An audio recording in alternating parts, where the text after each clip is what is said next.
If you go to the website, you go to the website, okay, and just learning, and that can make you the first. I can project my screen. Yeah, so Yeah. what I heard? Yeah, then just scroll down. And live.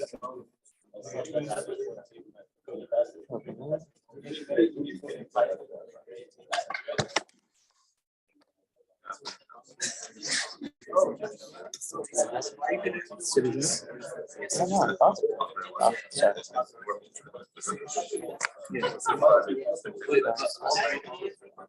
I won't join the button. Is that okay? Or do you need me with the audio? Should I turn audio off from here or what? Yeah, I'll just I'll make you the host. Recording in progress. Yeah, but should I have audio on this so that the mic's catching everything, or is it going to catch from here? Okay, then I won't do audio.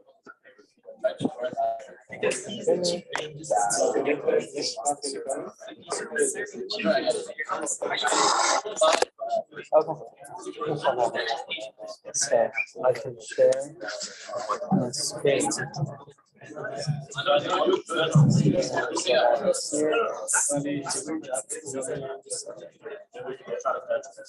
Good.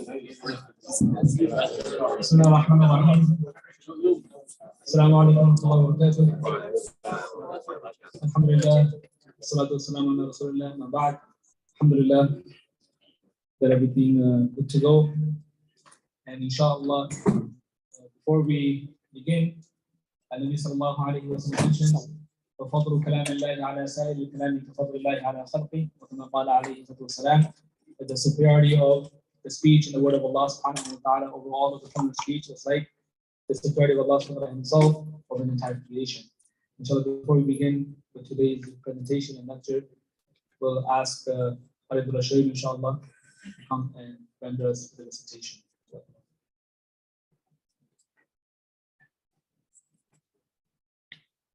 That's it. That's it.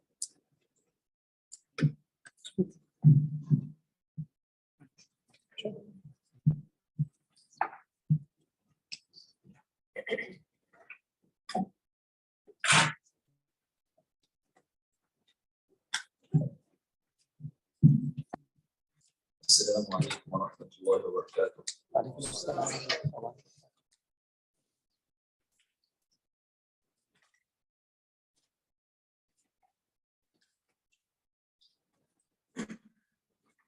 أعوذ بالله من الشيطان الرجيم.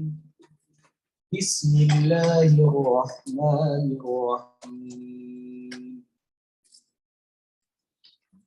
لعنه الله وقال لأتخذن من عبادك نصيبا مفروضا.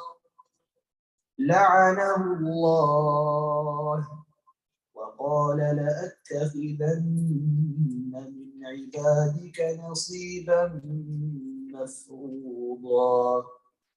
ولأضلنهم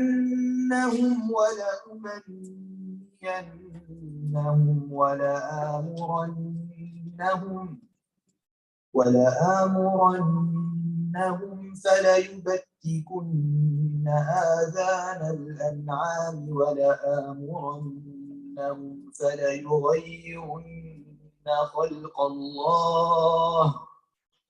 ومن يتخذ الشيطان وليا من دون الله فقد خسر خسرانا مبينا. يعدهم ويمنيهم وما يعدهم الشيطان إلا غرورا. أولئك مأواهم جهنم ولا يجدون عنها محيصا. والذين آمنوا وعملوا الصالحات سندخلهم جنات تجري من تحتها الأنهار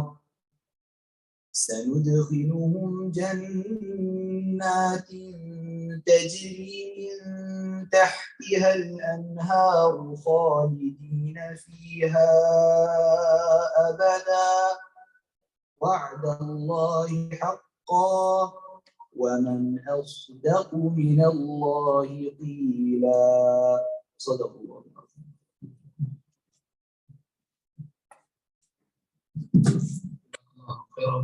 Bless Allah subhanahu wa ta'ala to take your student, Shaykh, Franciscan, grant him Qadri and Quduriyya, and increase him in his ilm and amal. Ameen al-Alameen. Today's program is very, very important.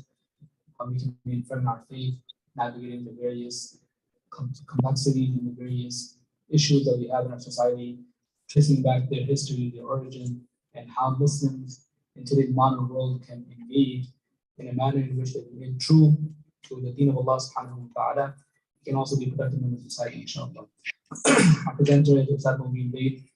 We thank him for giving us some of his time, very valuable time. Alhamdulillah. Ustadh Mobeen, mashallah, has spoken on these topics, written on these topics extensively, and has lectured, alhamdulillah, in various venues throughout the US and so on and so forth. Very fortunate to have him, alhamdulillah. This something recently, I didn't even know he used to live in Maryland. And mashallah, I think it was 2-3 years ago, alhamdulillah, we met, and mashallah, that has blossomed into the second event now we're having here. Those brothers who were here last year, mashallah, we understood how important it was. And inshallah, today we can also do the same. Some guidelines, first and foremost, we say with the intention that we are trying to enhance our learning deen of Allah subhanahu wa ta'ala. As we mentioned, that I am merely a distributor. Allah subhanahu wa ta'ala is the one who gives. So the scholars and the teachers and the speakers that we have, they are merely conduits. And Allah subhanahu wa ta'ala inspires them to say words that could be impactful. But our intention has to be to ask Allah subhanahu wa ta'ala. Many a times, we're sitting, and this happened in the khutbah and talks as well, that we're sitting in the khutbah, we're sitting in the talk, and the speaker says something which answers that same question, that very, very exact doubt or confusion we had, and they hit a spot on. And many a time, there's not even something which the speaker thought he was going to say before. But it is merely from Allah subhanahu wa ta'ala. So you see with that intention as well. Secondly, let's be attentive, inshallah. So as far as being on our phones or sleeping or this or that, inshallah, let's try for the next approximately 2 hours to be as alert and as attentive as possible. We do have benches and so on and so forth, papers and pens. Whatever knowledge is a prey, and writing down is the trap for that. So inshallah, we can refer back to these notes. This is also recorded. We can refer back to that as well, inshallah. And the intention is how we can learn and also become a means of engagement, and also how we can become a means of others better understanding of Allah subhanahu wa ta'ala as well, inshallah. So without further ado, inshallah, I'll ask Ustadh Mobeen to begin the program.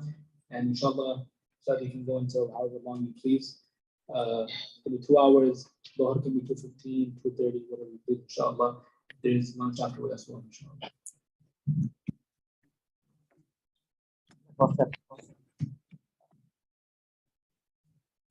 That's fine. Barakallahu feekum. بسم الله الرحمن الرحيم. الحمد لله رب العالمين. الصلاة والسلام على أشرف الأنبياء والمرسلين محمد صلى الله عليه وسلم وعلى آله وصحبه أجمعين. قال رب اشرح لي صدري ويسر لي أمري واحلل عقدة من لساني يفقهوا قولي. Mufti Abdullah asked me to come in today and talk about issues that would help firm our faith. And as part of that, he said what might be good is to take a bit of a retrospective on some of the things that have happened over the past few hundred years in the West. I'm not going to go through a full history, and I don't actually have a ton of material, so inshallah I won't need to delay it. But what my hope is that perhaps we can keep it somewhat interactive and also through questions and answers. And inshallah, perhaps there will be some benefit for all of us today. Bismillah. So I actually like this image to start things off because I think it offers an interesting juxtaposition for reasons that sometimes are difficult to articulate. You look at this picture and it just seems off for different reasons, right? You see this picture of traditional Muslim women. You see what appears to be a masjid in the foreground, but then in the background, it's almost as if that's being overwhelmed by a society that's developing in a very, very different direction. You ask yourself, can these two things meaningfully coexist? And if so, for how long? The world has changed a lot. And one of the things that's really remarkable if you read Islamic history itself is just how beautiful Islamic civilization was, especially in the Middle Ages, but really throughout our history. Ibn Battuta, rahimahullah, in the 14th century, he described Damascus, and this is just a brief description of Damascus that I found from him, which I thought was really nice. And he said, Damascus is an exceedingly noble, glorious, and beautiful city, rich in all manner of merchandise, and everywhere delightful, abounding in food, spices, precious stones, silk, pearls, cloth of gold, perfumes from India, Tartary, Egypt, Syria, and places on our side of the Mediterranean, and in all precious things the heart of man can conceive. It is begirt with gardens and orchards, is watered both within and without by rivers, brooks and fountains, cunningly arranged to minister to men's luxury, and is incredibly populous, being inhabited by diverse trades of most skillful and noble workmen, craftsmen, and merchants, while within the walls it is adorned beyond belief by bats, by birds that sing all the year round, and by pleasures, refreshments, and amusements of all kinds. And one of the things that really sticks out when you look at it in Battuta's description and just look at Islamic history overall is the way in which the Muslims were really a dominant entity. They weren't simply able to impose their own religious beliefs. The religious beliefs didn't just spread, but they were manifested in the way that society was organized and orchestrated. Right? The beauty of Islam is reflected in the way that people live among one another. And that changes a lot when you see Muslims in periods of decline. So L.P. Harvey, who's the person who's written a number of books on Muslim Spain, he talks about the decline in the 15th century. And one of the interesting parts of his book, at least for me, is he writes about the waning days of the Muslim community. And so by this point, you have Christians that have already taken over Spain. They've expelled almost all of the Muslims or forcefully converted them. There are laws that have been established that forcefully root out Islam. And there are a number of things that were done in this regard. You're talking about people forced to consume pork or sell pork. It's really amazing to read how difficult it was for Christian conquerors to just get rid of the vestiges of Islam. Right? Decades and decades after Muslims have driven out, decades and decades after all these laws have been passed to try to remove every single Muslim symbol and sign, there's still frustration that women are wearing hijab still, like women are still, and they're not Muslim, but they're still veiling because it was there. And it becomes a frustration of the ruling elite. But in any event, this is all occurring. And one of the things L.P. Harvey, towards the end of his work, he talks about is a very sober anecdote. And it's registered as one of the last khutbahs that was given in what became Christian Spain. So now Muslims are gone, the masajid have been converted or are simply empty. Those people who had remained are almost all to a person forcefully converted. And this Muslim person there remains because he has a specific skill set that is useful to the political elite, so he's allowed to reside there. And he's a religious Muslim, and he gives khutbahs in his own home. And this khutbah itself, this Jum'ah, the Jama'ah of this khutbah, is a total of 4 men and his daughter, who is now widowed because her husband left Islam. And so he has a widowed daughter, and then he has 4 men that are listening to this khutbah in his home. And he has this line of it where he's just lamenting the state, and he's talking about the day, the signs of the hour. It's very heart-wrenching khutbah. And then he says, what hurts most is that Muslims will be just like Christians. They will not forget their dress, and they will not avoid their food. And subhanAllah, I think that's just such a very powerful line, where he says that they're just going to be the same. That's what hurts him the most. And he highlights dress and food. Like you're going to look at them, you're going to look at what they're eating, you're going to look at what they're dressing, how they're dressing, and there's not going to be any difference between them. And, that Khatib, rahimahullah, this sort of nightmare has become for many people in the West commonplace, right? It has become our lived reality for many, many Muslims. Today, however, the world has changed for us. And if we look across the Muslim world, we see corruption, see a lot of poverty, political subjugation, irreligiosity is spreading a lot across the Muslim world. By the way, this coin on the right side is a coin that was minted in England during the 8th century by a king named Offa. The reason I chose this image is that, you know, one of the interesting things that happens when you have power and when people respect you is that they want to be like you. They want to be like you.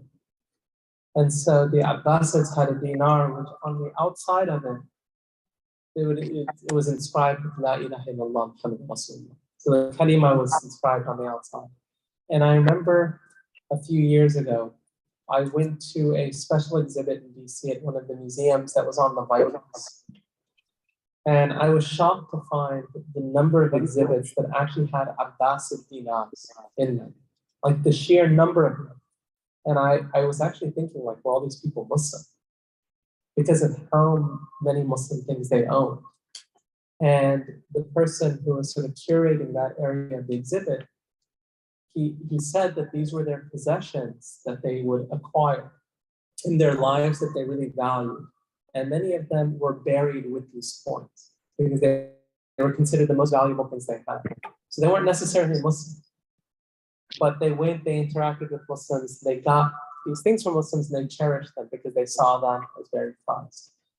Ibn Khaldun, he describes the impact that power can have on a society. And he says that the vanquished always want to imitate the victor in his distinctive characteristics, his dress, his occupation, and all his other conditions and customs. The reason for this is that the soul always sees perfection in the person who is superior to it and to whom it is subservient. It considers him perfect, either because it is impressed by the respect it has for him, or because it erroneously assumes that its own subservience to him is not due to the nature of defeat, but to the perfection of the victor. This sort of psychological insight to individuals is extremely, extremely powerful when we start to take a step back and think of the challenges that Muslims are facing today. At a time when Muslims were powerful, many people around the world wanted to be like Muslims. And I said this inscription was sort of mimicking it. They refer to this in sort of modern art. When you study it, they refer to it as Arabic gibberish.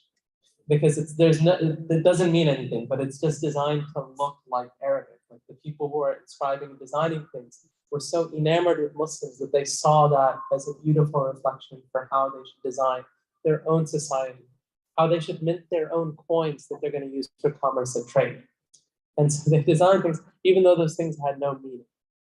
And you'll see this actually in many places. If you go back and look at medieval art, even Christian art and Gothic art that was designed and it depicts Sayyidatna Maryam alayhi salam. And obviously they don't know what she looks like, so it's just, this is all guesswork for them.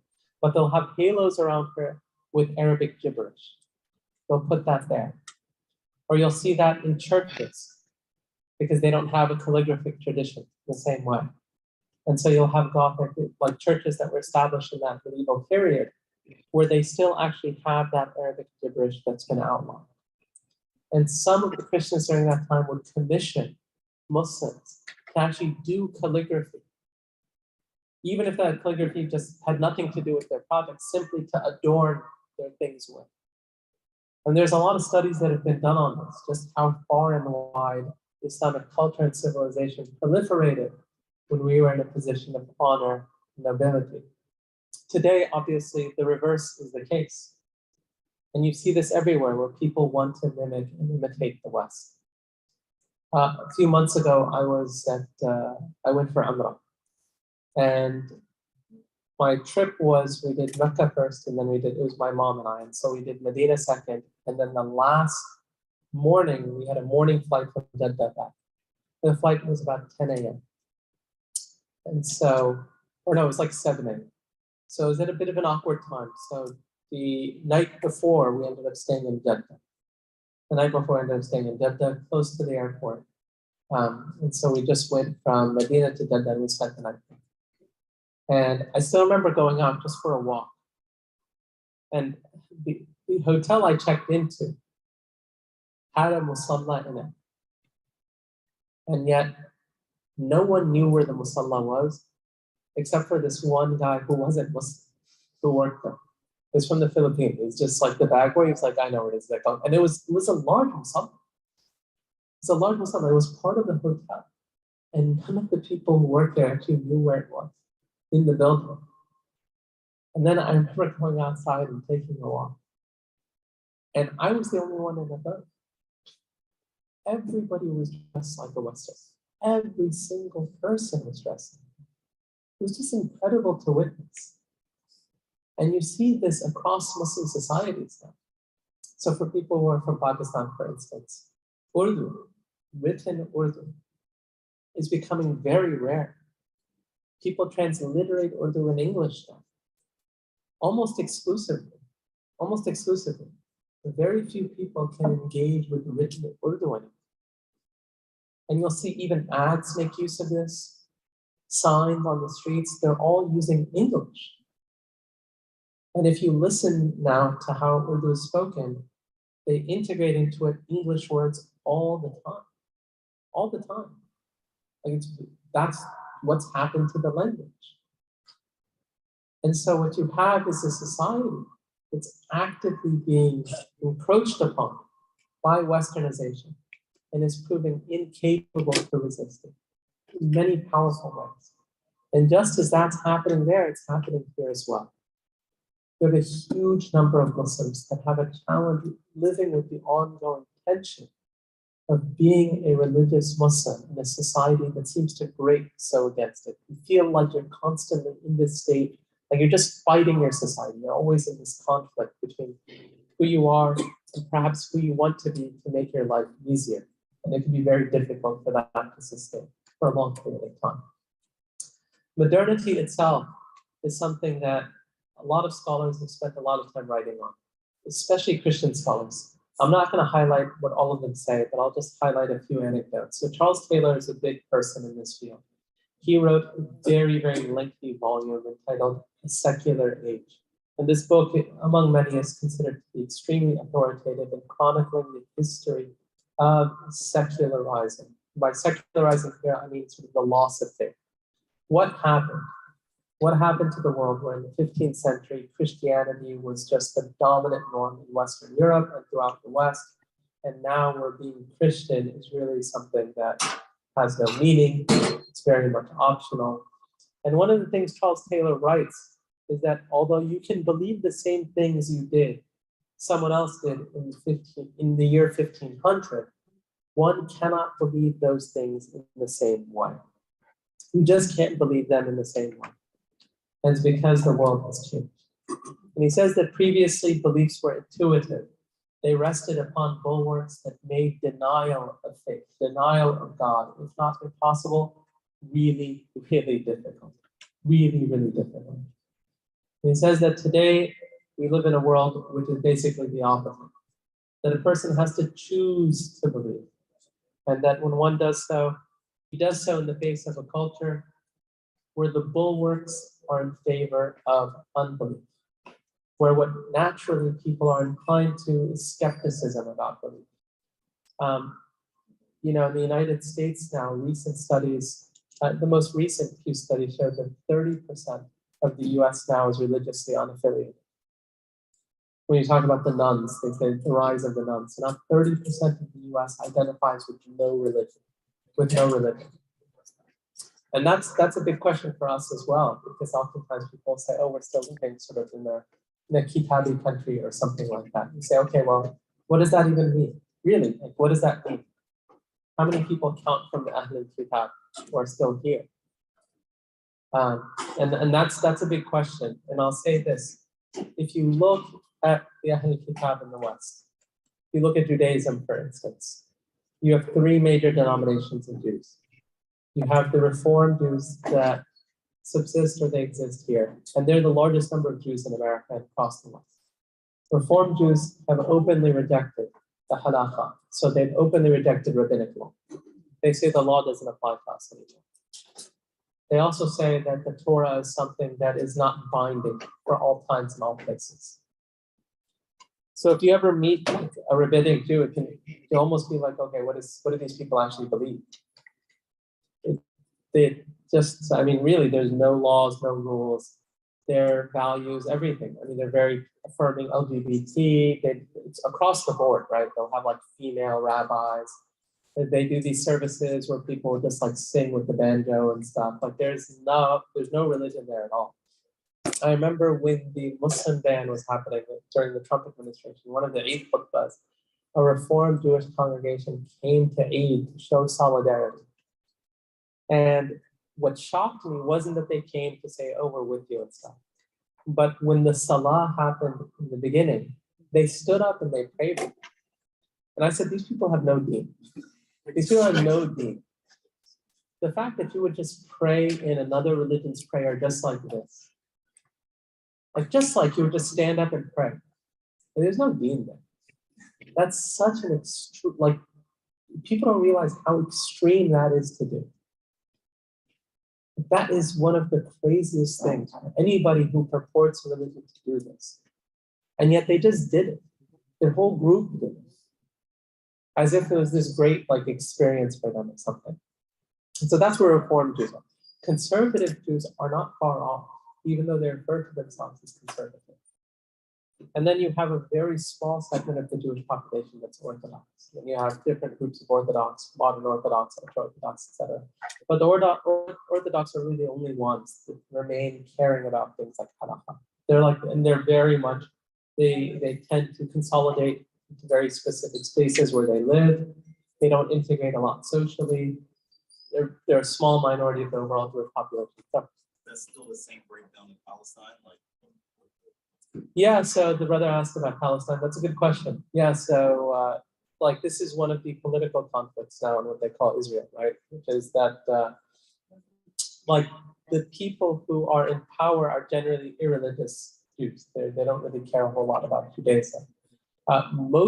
Many of the largest Orthodox groups are actually anti-Zionist, and they believe that the establishment of the state of Israel is a violation of the Torah. Nevertheless, they comprise a powerful community within the country, and the government does a lot to placate them, And so, for instance, every single person in the country is supposed to serve a term in the military unless you're Orthodox. You don't have to. So they don't have to serve the military term. Most of those people don't work. They get funded by the government, right? And so that's because they spend their entire life in yeshiva, religious schooling instead. That's all they do their entire life. In the United States, in New York, there's a city or town called Kiryas Joel. I don't know if any of you guys are familiar with it, but it's, I think, about an hour or so out of New York City. It is the most densely populated town in this country of Orthodox Jews. They have a massive yeshiva. And it also has the highest number of people per sort of like square foot, whatever, that are on government assistance and living on welfare. Because basically everybody in Israel is on welfare. And their entire life is just spent in the yeshiva. There's no real economic activity at all. And so that's still the case. I mean, that sort of line seems to be there. And Israel itself was established by Jews that were very, very irreligious. In fact, the introduction of Orthodox groups into Israel, if you go back and look at the history, many of them came from the Muslim world. Because in Muslim societies, you'll still find this. When you have a society and you have a world where people are still deeply rooted in religion, even non-Muslims tend to be more confessional when it comes to their faith. And so if you look at Coptic communities in Egypt, they'll be much more religious in their observance of Christianity than Christians in America, and how they dress and the seriousness with which they take their faith. It's likewise for Jews, right? And so you had all these very, very religious Jews that have been living in Yemen and other Muslim countries, and they came into Israel. They came into contact with these very secular and liberal Jews who've been living in the West. And, basically were pioneering the establishment of Israel as a state. And so, this sort of the way all of this is broken down, I think for us is also very instructive. I think it's really interesting for us because when you have a society where religion plays such a central role, like Muslim societies have historically, it has an impact on others. You can't help but be impacted by it. Just the same way where you have a very liberal, irreligious society, even otherwise religious communities will become illiberal, will become liberal too. They'll become very liberal. And that's why, by the way, on a side note, the liberal Jews, because they hold all the power, there's like this very odd negotiation in that country that I don't understand. Like Tel Aviv, for instance, is considered the LGBT capital of the Middle East.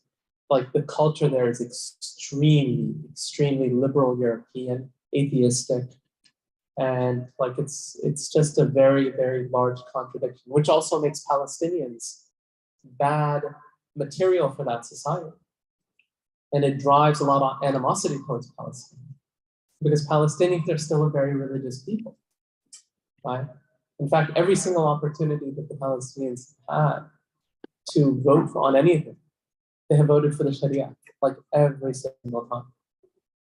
Every single time, even though there's a small community living in subjugation and being persecuted over and over again, every chance they get. And this is why Westerners, they always say, oh, these Palestinians, they can't help themselves because they won't elect and support liberal leaders. But like, mashallah, we always see it, like Ramadan, all these things. Look how many people are at Aqsa, like the streets are flowing. Allah subhanahu wa ta'ala give them strength. Like, they're just not backing down. They're not backing down. And wallahi, that should be like a source of inspiration for us as well. That year after year, they try to push. And like, there are enough proud and confident Muslims there that say no, that just don't take it. Even no matter what state they're living in, they just don't take it. So, I don't know. But anyway, that's Judaism. I mean, Christianity is total mess. Right? Christianity is total mess. Just about every major denomination has a liberal branch. Most churches here have rainbow flags out front. The Bible itself, like there's no continuing notion of halal and haram. Like Sharia, the way we understand it for them is like totally a black box. They don't understand that at all. And so we're living among people where we have more and more distance. And that represents a real challenge for us as Muslims. The question is, how does this happen? There were many changes that happened over the course of the past 400 to 500 years, at least. There are political changes that happened. Of those political changes that happened, some people speculate the decline in monarchies is playing a role. Importantly, you had a new political arrangement, especially one defined in secularism. Right? So secularism plays a huge, huge role in defining how human beings are supposed to coexist with different beliefs and the role of the state in advancing that.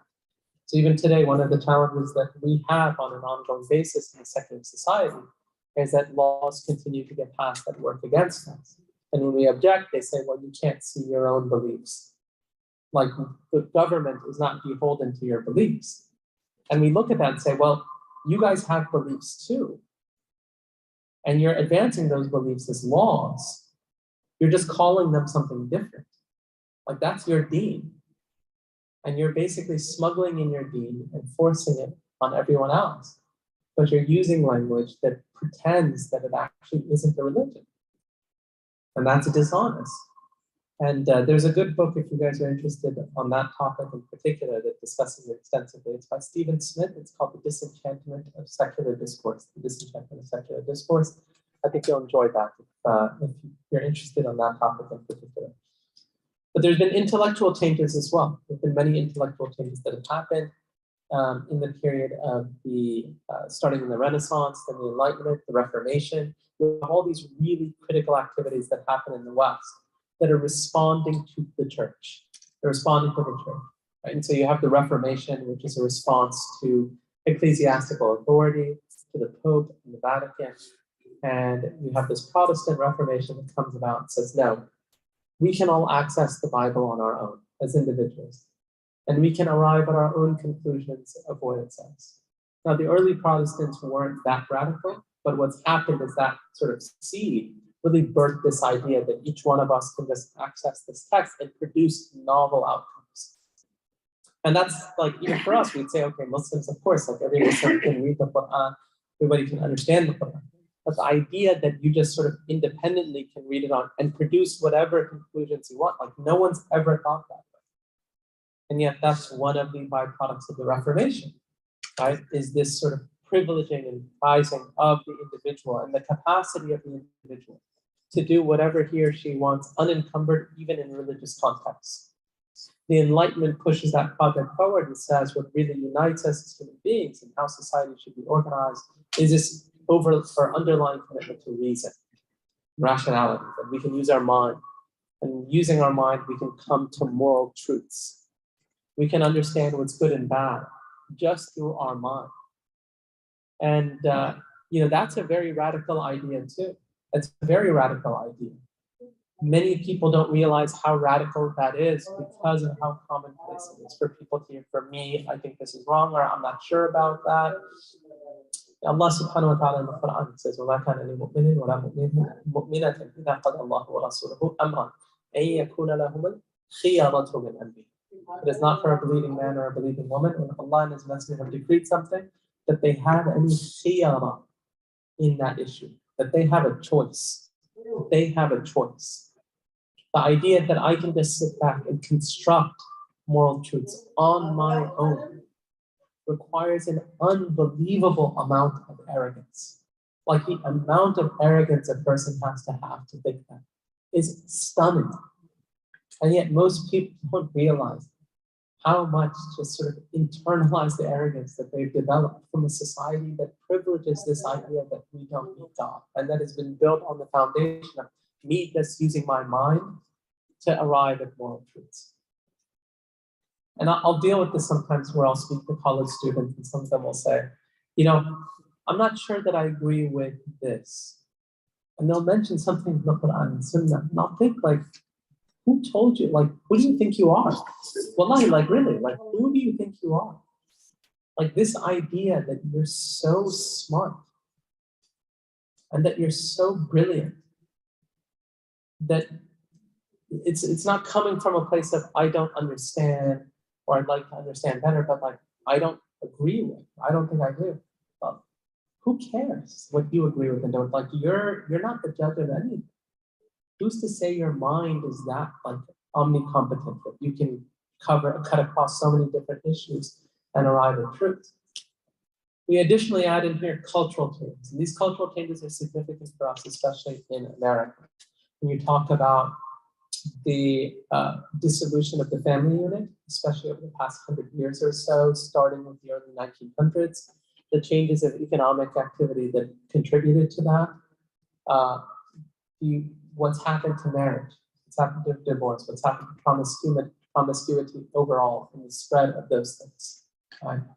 Like all of those things make it more and more difficult to live as a really like confident Muslim, right? Again, we can't possibly cover all of this today, but I'm going to try to focus on a few. And the main thing I'm going to touch on, at least for the rest of the presentation here, is this notion of liberalism. What is liberalism? What is liberalism? How can we understand it, and how does it intersect our conception of ourselves, as well as how we engage in society today? I'm going to talk a little bit about secularism as well, but as I mentioned, if you're more interested in that topic, I think you're better suited just going to some of the books, especially Smith's book. I think it's very good on this. So liberalism itself as a concept is most often understood politically. When most people hear the term liberal, you're thinking about liberal against conservative, right? Like you're thinking about the Democratic Party, right? I'm a liberal, not a conservative. That's how people understand that concept. But the history of the term and the concept liberal predates this sort of liberal conservative divide. Liberalism itself is actually a foundational belief, and it emerges in the 18th century, early 18th century. Some people say that it has an older history, but its most basic commitment is this idea of the individual, and that what the individual is entitled to is to live with total autonomy and freedom. Total autonomy and freedom. And so the Greeks had a little bit of this idea. the Renaissance happens, right? But then it gets formalized again by John Locke in the sort of 17th and 18th century. And the core, as I said, the core of liberal thought is autonomy, right? Autonomy, freedom, and equality. And in fact, the word autonomy itself, I think, is very apt for the way liberal thought expresses itself. Because autonomy, like linguistically, if you break down those terms, it is literally like the self plus law. It's making the self the lawgiver. It is making the self the lawgiver. It's making the self the hakim, which tells you just like the root of that term is the project itself is almost a form of shirk, right, in terms of what's being advanced. John Stuart Mill, he argued and sort of explained liberalism and said the burden of proof is supposed to be with those who are against liberty, who contend for any restriction or prohibition.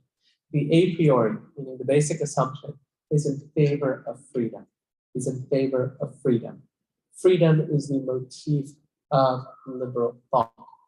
And this is not just in the political world, it rests on certain beliefs about human beings and the nature of man. The nature of human beings is that they are free, is that they are individuals, is that they are not bounded or bonded to anybody or to any greater thing.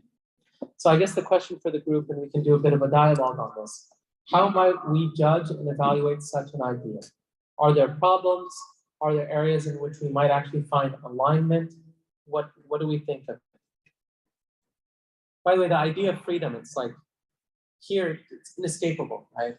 Movies, popular TV, it's all about people breaking shackles. It's always about people breaking out of things, moving away from obligations that they have, transcending circumstances. So let's see, questions you have to give them. I was going to try to answer your question. Go ahead, please. Yeah, that's it. Liberalism is built on its constraint is supposed to be the harm principle. So you can do as much as you don't harm people. Okay. But my question about that is your judgment of when you stop or start harming someone is totally random.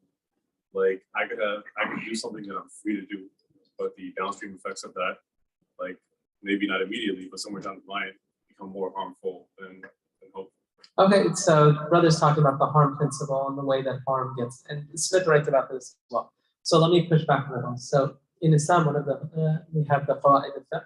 One of them is darar yuzal, right? The harm must be removed. Prophet ﷺ said that darar wala dirar. Said there's no harm nor is there reciprocated. So we have a notion of harm.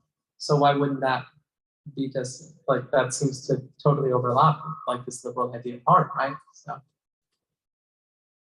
Perhaps we're not the ones identifying harm. I don't know. Okay, no, Sean, think about it, John.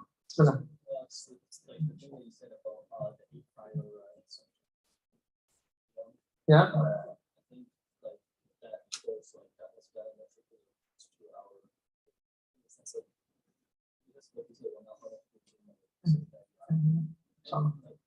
and like I mean there is obviously freedom and equality, those are all goals, but the definition in the sense that that's not like the a priori assumption that's like that in the law. So except for Allah, then after that, then we have like all freedom and equality. These individualism, all these are bounded by the subservience to Allah first, like as the first assumption. Okay, mashallah. So the brother talked about Tariq mentioned the a priori assumption has to be challenged and contested. This idea that humans are fundamentally free people, or that the essential nature of human being is this idea of freedom. We don't subscribe to that, right? We don't subscribe to that. In fact, one of the things that we say is that human beings are fundamentally enslaved, right?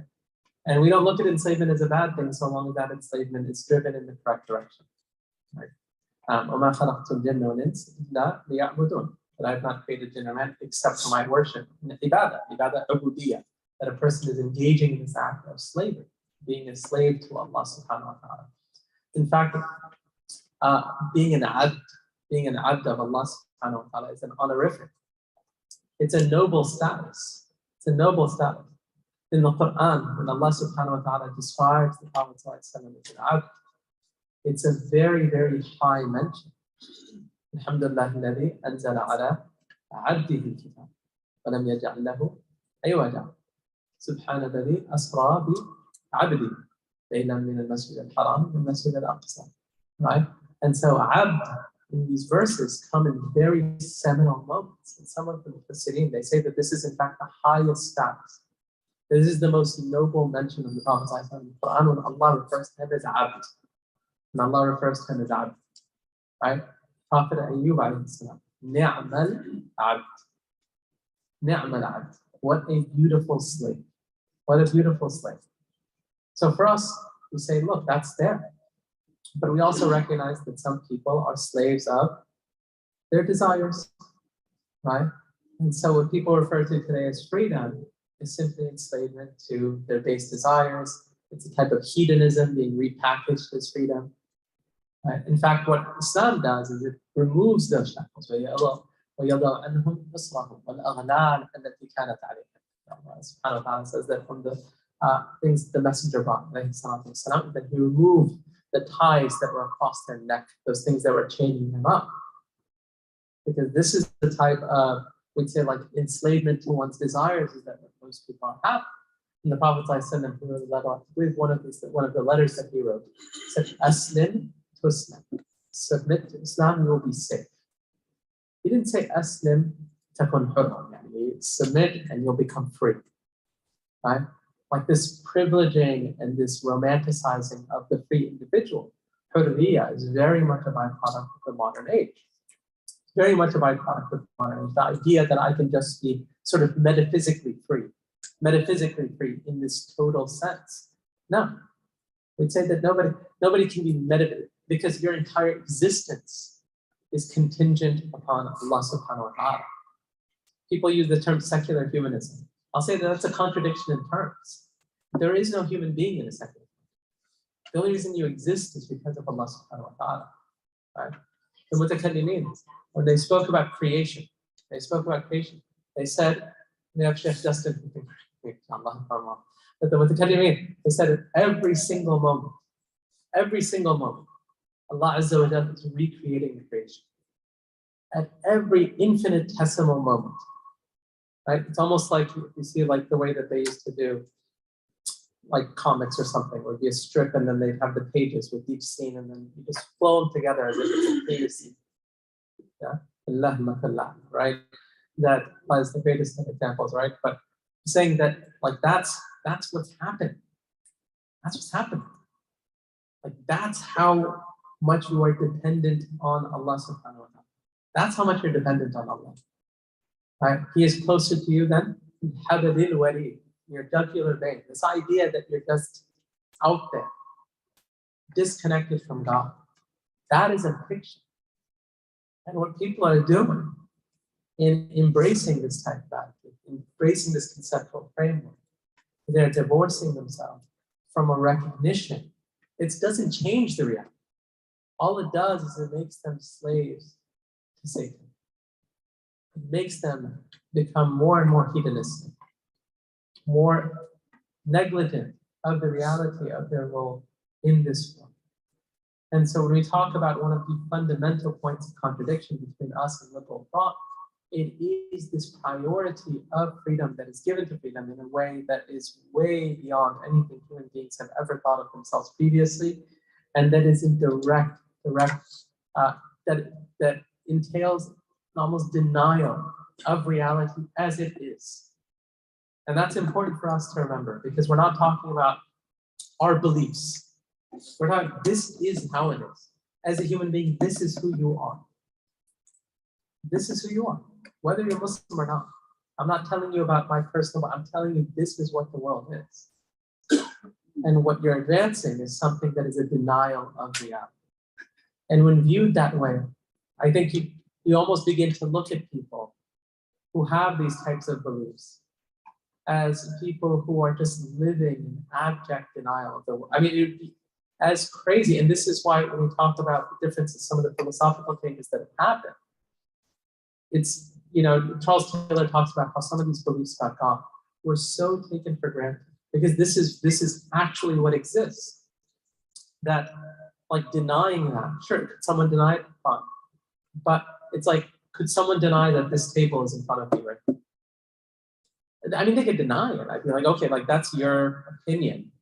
I might look at you quite strangely if you're denying at this table. Like I say, okay, like this person's, but that's not like for most people, it's like, okay, like whether you deny it or not, it's here.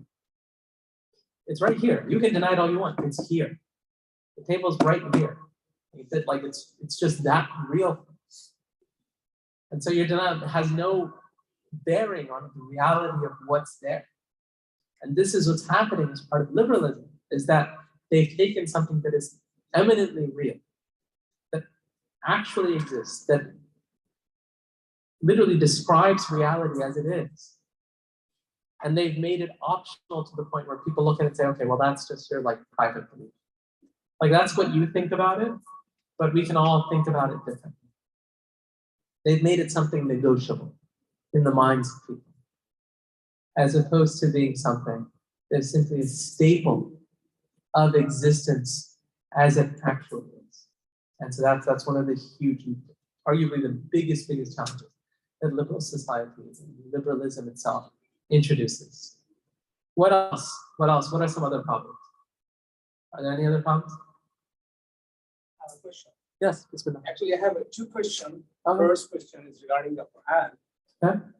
That if someone wants to read Quran and try to understand themselves or herself or himself, so there are a lot of interpretations are in the market. So how he can or she can understand, and if someone try to go for it and then go for a wrong interpretation, so what is the consequence and what should follow? The first thing is like Arabic context should be in the mind when the ayah is revealing what was the circumstances, what was the time, era, all these things. So, and the second thing is there are a lot of concepts in the market here, especially that someone says that the Quran is still, anybody can understand, anybody can read, and there is no need for any other person to let them understand that. Yeah. And second part of the same question, like the Quran, whatever it is you are reading, and it is the revealing by Allah in their heart. They say this rule is coming inside. There are a lot of people here in the YouTubers and other things, that they are going to misinterpret the Quran things. That's why I just want to understand how we can go and move forward and how to deal with that. Yeah, so barakallah feek. So inshallah, I'd like to correct if there's anything wrong. So the brother asked about like tadabbur and tafakkur of the Quran, I guess. Like, so there are different levels at which individuals like engage with the book of Allah subhanahu wa ta'ala. For an Ami Muslim, there's a certain type, like the average, like ordinary Muslim, there's a type of tadabbur and tafakkur that Allah subhanahu wa ta'ala encourages us to do, which is just reflecting on the message, contemplating Allah subhanahu wa ta'ala's creation. And as a result of that, growing in our awe and reverence of Allah subhanahu wa ta'ala. We say, Rabbana ma khalaqta hadha batila. Oh Allah, you haven't created this all in vain. That is obviously a very different thing than people who are now trying to engage in the Quran and reading from it religious rulings and interpretations, or producing novel outcomes and things like that. And so an individual person on his own really can't do that unless he's reached a certain level of scholarship. It's quite high. That's why the Prophet ﷺ said that someone reaches that level, sort of mujtahid, right? Someone who's qualified to do ijtihad, that when they have a correct ijtihad, they get rewarded twice. But even when they're incorrect, they still receive a reward, but they still have an ajr that they get. The ignorant person, however, has no such, they have no such safety net, so to speak, right? The jahil who just goes out and like interprets a verse however he wants. Right? And there's a very, very famous quote that's attributed to Abu Bakr radiallahu anhu, where he said, what sky would shade me and what earth would carry me if I said about the book of Allah that which I don't know. And so when you talk about people just sort of like opinionating on the Quran based on their own reading, well, these people are abjectly unqualified. And like that's like a scary thing for them in front of Allah subhanahu wa ta'ala. Really is. It really is quite good, quite concerning for them in front of Allah subhanahu wa ta'ala. And so, may Allah guide these people, right? And so for us, again, like for an individual who wants to learn the book of Allah, they should go and study with the teacher, right? They should find reliable tafsir that they can read. this is the level of the average Muslim, right? The same way that you would say, okay, well, like there's some nazila, there's some new fiqh issue. Let me like open up Sahih Bukhari, Sahih Muslim, and Quran, or better yet, let me just like Google these things and figure out an opinion that makes sense on this issue. Like you'd say, no, like that's not, like, what do you think you're doing? What do you think you're doing? Like this is something for which a person is really, really like risking a lot of their akhirah. And the Prophet ﷺ, I mean, Allah subhanahu wa ta'ala, who is worse than the one who invents against Allah subhanahu wa ta'ala? Allah. And who's to say that the person who's just like a jahid isn't going to do that? Right? I mean, that's in the Quran. So how's this person going to have this confidence? And so, an ordinary person's engagement in the Quran is ta'abbudi, it's for obedience and worship and reflection. A person should think about the Quran, think about the words of Allah subhanahu wa ta'ala, but the idea that now, like in an ultimate sense, they're going to be engaged in this ongoing process of interpretation with no qualifications whatsoever, well, that's a non-starter. No Muslim has ever said that like the average Muslim can do that. No one's ever said that. Even like the biggest reformist has never said that I know of. Allah knows best. So, I just wanted to get back to this. I was listening to your presentations. Yeah. Something came to mind. I asked came to mind in history. That way, humanity is going through good times, prosperity.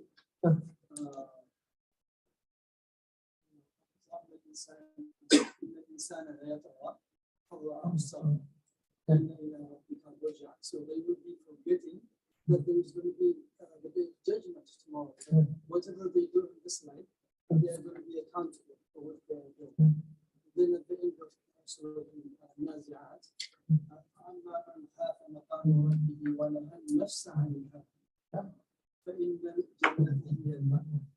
so we are holding on to the desires of the nafs, which will lead us to Jannah. So that is probably the core of in a nutshell the human history. No, If exactly. we do not be able to accept and go by the laws of the Sharia, the rules of Allah, humanity is leading to No, Allah protect us. So the brother, mashallah, he makes a very, very good point about, look, this is what humanity is, right? What you're seeing in the name of freedom. Haven't you seen the person who just takes his desires as his Lord? This is what you're seeing. They're doing it just like animals. They're even worse than animals. And so you see this decline happening very, very quickly. And it becomes very important for us to understand this history, because what you're dealing with an intellectual and philosophical history now that is over 4 centuries old, and that is being built on over time, and that we're finding ourselves in the middle of and saying, okay, how can we understand this? And how do we juxtapose ourselves against it? And so I'll just answer a couple of these other questions here. So the nature of man. What is the nature of man? Well, we believe that human beings are endowed with the fitrah. The Prophet ﷺ said, "La min mawludin illa yuladu ala al-fitrah." That none has been born except that he was born upon the fitrah. فأبواه يهودانه أو ينصرانه أو يمجسانه كما تنتج البهيمة الجمعاء بل تجدون فيها جدعاء حتى تكونوا أنتم تجدعونها أو كما قال عليه الصلاة والسلام. This hadith of Abu Hurairah, the Prophet ﷺ, he said none was born except that he was born on the fitrah. And then the parents make that person a Jew, a Christian, or a Magian. The same way, and the Prophet ﷺ, he offered an example. He said it's like an animal that has been branded. And so when they would brand an animal in the past, they would apply some sort of deformity to it. They would slit its ears or do something like that. And that way I know my horse is different from yours, or my camel against yours, because it has the branding that I put on it. Prophet ﷺ, he said, was it born with this? No, you did that today. And he said that that's the same thing that these people are doing by leaving the fitrah, by making their kids Jewish, Christian, Major. Importantly, Islam is deen. So the nature of man is inclined towards Allah subhanahu wa ta'ala. It's inclined towards God. We're born with this. And it takes an active program of indoctrination to push people against it, to convince people out of it. Moreover, we say that human beings still have choices, right? We're mukallaf, we have taklif. We're moral agents insofar as we have to choose, we make decisions, right? Prophet ﷺ, he said that their deeds, that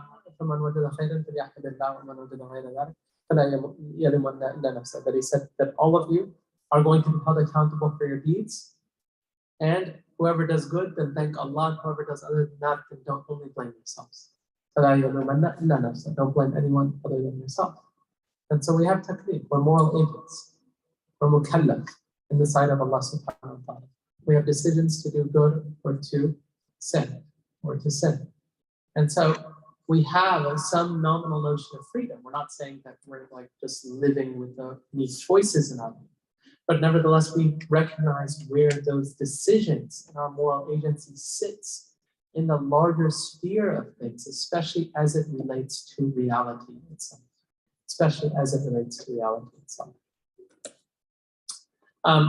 This is a really interesting excerpt from Shaykh Abdul Hakim Murad, and I like it, so I included it. And he writes here, and it's in one of his articles, he says that I don't accept there is a crisis of Islam. Actually, I think Islam is the great religious success story of modernity. Ultimately, you judge a religion and the validity of its truth claims on the basis of whether it is still appealing to people or not. And people keep converting to Islam. He goes further. He says, in fact, it would be a worrying indictment of the legitimacy of the religion in Islam if the modern world approved of us. We complain of negative stereotypes and hostility, but in fact, that's always been the way of the believers against the uncomprehending outside world. That's a sign of our legitimacy. Those religions that are approved of and patted on the head by secular, consumerist, capitalistic modernity are by that very same token a source of worry from the point of view of legitimate traditional perspective. So we should be proud that the modern world doesn't like us. It's a sign of authenticity. Alhamdulillah. And he says, in an age which has avowedly given itself to dunya and materialism, you will expect the people of truth to be despised. And I think, again, very, very prescient and insightful observations from the Shaykh. By the way, getting back to your question on harm, part of the reason I asked the question about harm is that the challenge with terms, and this is something that abounds in our society, is the challenge of categories and concepts, right? Just in the same way where we may say, okay, we have a notion of freedom in Islam, but that notion applies to technique and deeds and this and that. We don't believe we're just like, we have no choice in our deeds, but rather we're going to be held accountable for them. Nevertheless, in sort of a larger metaphysical sense, we recognize that we are in fact not metaphysically free. Hurriya is not the essence of a human being, ubudiyya is. Likewise, we have to unpack terms like harm, right? Because someone might say, oh, that's harmful, but then who's deciding what's harm and what's not harmful? Who gets to decide? Like, who fills that container of harm with meaning? Who's harm? For us, when we look at the term harm, we'd say, well, there are harms that are worldly, and there are spiritual harms as well. There are things that can harm someone's soul. They can harm them in the akhirah, in the afterlife. And so we have a much broader conception of harm. And so someone might look at some of the things we do and say, well, that's harmful. We say, no, like that's only because you're perceiving it through a very limited lens. And you've distorted this concept in so many different ways to apply the term harm to it. Just like the term justice or injustice. Justice in the Sharia, to put something in its proper place. Injustice or dhulm, put something, put something in its improper place. And so for us, the greatest injustice, the greatest oppression is what? It's shirk. Inna shirka la dhulmun adhim. And each shirk is the greatest of all, the greatest injustice. And so when we talk about terms and categories, if we were to talk about justice today, no one would perceive shirk as being an injustice. But they may refer to other things in justice that we look at and say, no, that's actual justice. That's what justice looks like. But because you've so distorted these categories and concepts, you can't apprehend them. And this is something, Allah tells us, like the power of words, right? Wahi, what is wahi? It's language. It's language, right? I mean, Allah says about the mushrikeen, "In hiya illa asma'un sammaytumuha." These are just words that you've made up. Names, mere names, sammaytumuha, that you've contrived and given to things. That's all it is. Right? Allah tells us about the munafiqeen. When they're told, "La tufsidu fil ard," don't spread corruption on the earth, they say, "Innama nahnu muslihun." That we're just out here rectifying society.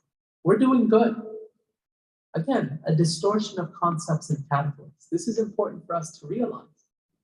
Because one of the things that's important to take a step back in every once in a while when these dialogues are taking place is to say, okay, let's understand if we have the same basic assumptions of how these terms are being used. Because someone will ask you a question that's loaded with assumptions. Just loaded with assumptions and say, okay, well, I'm not conceding any of those things. And I'm not conceding that we actually understand these terms the same way. By the way, a friend of mine was in London. This is just yesterday. This is the streets of London. The streets of London. One of the brothers was telling me Elephant City looks the same way.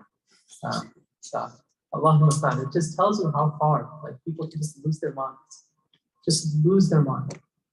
Where entire streets, you just say, what's going on? How did this become like? Just madness, total madness taking over our society. I think going back to your point, I think liberalism is like morality. People, their morals change. And I think you can go back and say, like, some of those terms are subjective in their eyes, but we use objectivity based off the brand, sort of, whereas theirs is based on changing times, what they think is the moral correct answer at that time. Yeah, I mean, you can read, one of the things that we're seeing is just how flimsy moral categories are and how there seems to be almost no limiting conditions to what people can justify. Almost nothing. Because you can suddenly make the worst things look moral and attempts to stop the worst things look immoral. So there's an interesting author, his name's Thomas Zaz. He has a lot of criticisms of psychology, and many criticisms of psychology I actually agree with this. But nevertheless, he's an internal critic of psychology. And one of the things Thomas Zaz argues for is the morality of suicide. And he argues that trying to prevent it is immoral. He says what's immoral is trying to stop. Because he says that this is the freedom of the individual. What could be more personal than the decision to choose when to take their life, to live or die? How does anybody get off thinking they have the right to stop somebody else from taking their own life? Right? Like, that's the argument, and he makes this argument at length. And you read it and you say, khalas, like, if you read the book, really at the end of it you say, khalas, like, you take Deen out of the equation, and there's no reason why this guy's wrong. Really, like, what would be the argument against him? What would be the argument? Now we have a lot of across the world. Yeah, assisted suicide. Yeah, in Canada, it's really taking off. And they have ads for it. They have ads for it. No, they have proper, like, assisted suicide. They call it, like, they just have to give it a new label, right? They're going to say, they'll probably won't call it suicide anymore. I'm sure they'll start calling it assisted end-of-life care or something like that. And suddenly, no, seriously, like, you just give it a new label or something like that, and then everybody's using the label. And then it's like, okay, like, this seems like such a nice place to go. And hey, people are going to take their lives anyways. Suicides were happening anyways. But now instead of jumping off a building and, like, now it's a mess in the street and we have to clean up the streets and, like, maybe other people get hurt and this and that, we're doing it in a very private location. The family can all be there to see them off. We're going to have a good, like, last meal and make it very comfortable and tell us like that. And it's like, okay, you just took something that is like the biggest tragedies that all human societies have looked at as such a tragedy. And now you've elevated it into an activity that has moral worth and moral content, right? And this is the case for anything. This is a case for anything. You can invert the moral norms of any society by just changing the categories, changing the concepts, changing the language, promoting it, pushing it in movies and TV shows, getting a political movement behind it. And suddenly, like, okay, like, soon enough, you'll have some Muslims who say, okay, like, we should support suicide publicly, but like privately, we don't want to kill ourselves. Let's say, khalas, like, there's, okay, then, like, there's nothing you want support publicly. There's nothing you want support publicly. Right? And so let's go forward from just one word from the side, and then we'll do question and answer again, do some discussion. So what happens to religion in this period? This is very, very important as a development overall. So between the 17th and 19th century, you had Enlightenment-inspired thinkers who worked very fervently on debunking traditional Christian and Jewish teachings, especially as those that were found in the Bible. And so these are some of the big names, if you ever read across their works: Spinoza, Hobbes, Reimarus, Voltaire, Paine, S.E. Bauer, and Wellhausen. If you read their works, they are very focused on critiquing biblical lore and biblical teachings. And they see this as necessary for opening space for secular modernity. You cannot have a fully secular society that's embraced until you weaken the authority of the church. And they argued two things about Jewish and Christian teachings. And these were two of sort of the central pillars of what became known as historical critical scholarship or historical critical thought. First, that biblical teachings were non-authentic, such that they could not be traced to the founding religious figures, Musa and Isa alayhi salam, but were created later on. And on this, by the way, we'd agreed with them when it comes to Christianity and Judaism. And then they said, secondly, that those teachings were open to many different interpretations, such that no one interpretation should be privileged. In fact, they said and argued that historically certain interpretations only came to be privileged due to power. So church councils adopting a particular understanding of the Trinity or Immaculate Conception or books for biblical canon, et cetera, et cetera. Again, we don't, at least as it applies to Christianity and Judaism, we don't really have major differences with them when it comes to this. Now, this entire scholarly program became known as the historical critical scholarship. Scholars who employ the historical critical method carry their tradition, which is to say that they look at religion, they look at their primary texts, and they ask these two basic questions. What's happened for Muslims now is that this historical critical scholarship is increasingly being applied to Islam.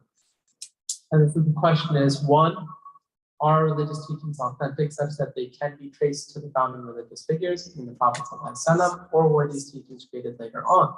More and more people are arguing that really core beliefs in Islam were invented. Core beliefs that all of the madahib are in ijma over. They'd say, well, if we trace the historical lineage of these ideas, we'll find that they began at least 150 years or 200. In fact, I was listening to one of these people who's engaged in historical critical scholarship, and he argued that the kalima including Muhammad Rasulullah, including them, was a later addition. So that was a later addition. And he said the kalima was actually only that, and that's an invention later times. Right? So you see how extreme people's ideas can be. How extreme people's ideas can be when it comes to this stuff and the way that it gets employed. The second thing about many different interpretations so that none gets privileged, the idea of power. Idea of power, this becomes a central point, especially how many modern Muslims will discuss and critique the Sharia. Say, well, you're just privileging a certain position based on the authority of these individuals, right? As opposed to recognizing that people can access scripture, access religion differently, and they can read it differently, and they can have different understandings. Because when you read this verse through a gender critical lens, or a race critical lens, or this and that, you arrive at completely different conclusions.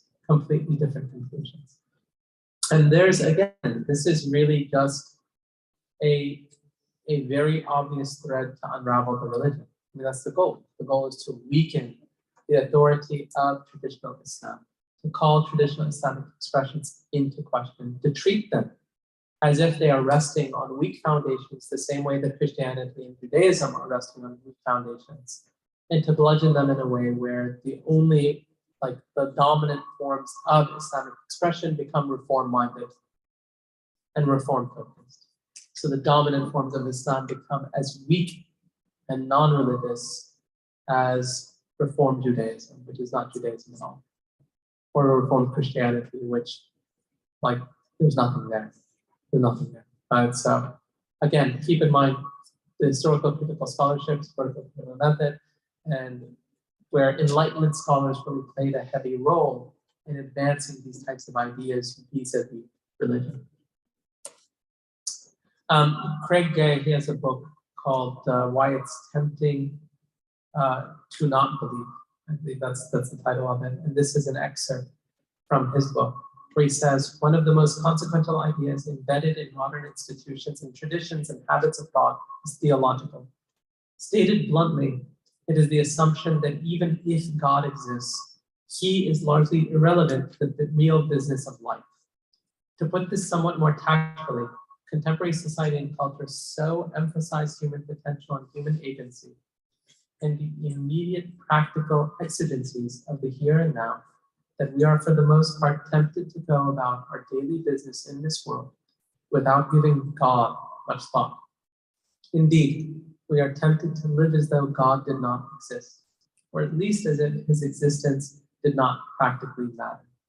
In short, one of the most insidious temptations fostered within contemporary secular society and culture is the temptation of practical atheism, what he terms practical atheism, which is to live as if God doesn't exist. Just to say that a person doesn't remember him, doesn't think about Allah, doesn't actively filter what's going on in his day-to-day life through what pleases Allah subhanahu wa ta'ala, or with any consideration of him.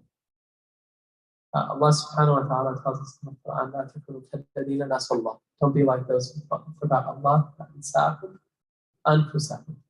even forgetting of Allah subhanahu wa ta'ala, Allah caused them to forget about themselves. Allah caused them to forget about themselves.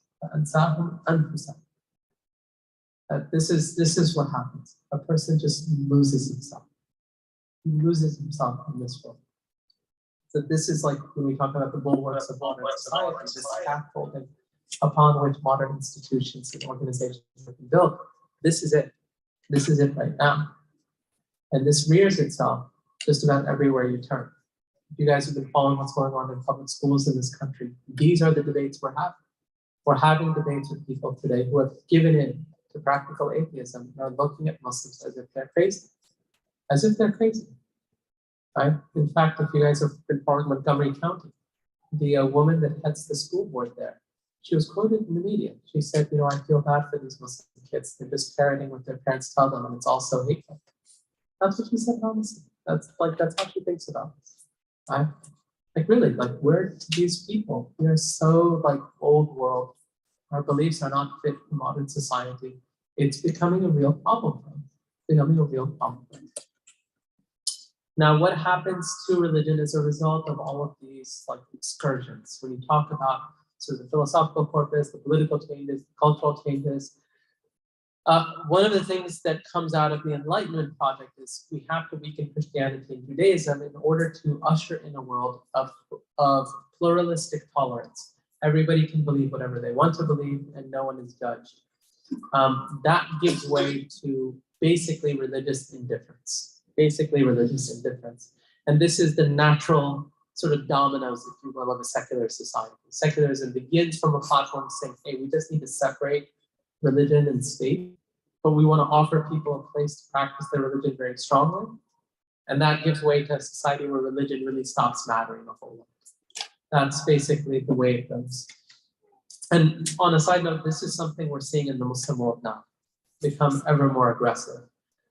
There are, in fact, some Muslim speakers that are quite popular in the Muslim world who have begun championing this idea of insaniya qabla diniya, that we're humans before we're religious. Like being human comes before being religious. Right? Our humanity comes before Islam. We're humans first. Right? And this is like a big and active program in Islam. It's not like a small thing. And much of this work is now being funded by governments in the Muslim world. So when we talk about the way in which this has a cascading effect, it's not just here now, right? Like we can't really sequester some of these things to us in society, but instead now they're things that we're seeing everywhere.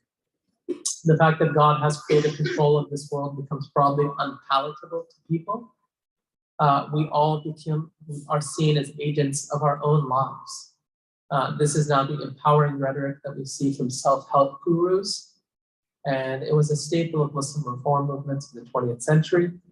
So now again, this idea that we can live our own life, we go out, we can everybody can be whoever he wants to be, right? Nothing can stop you.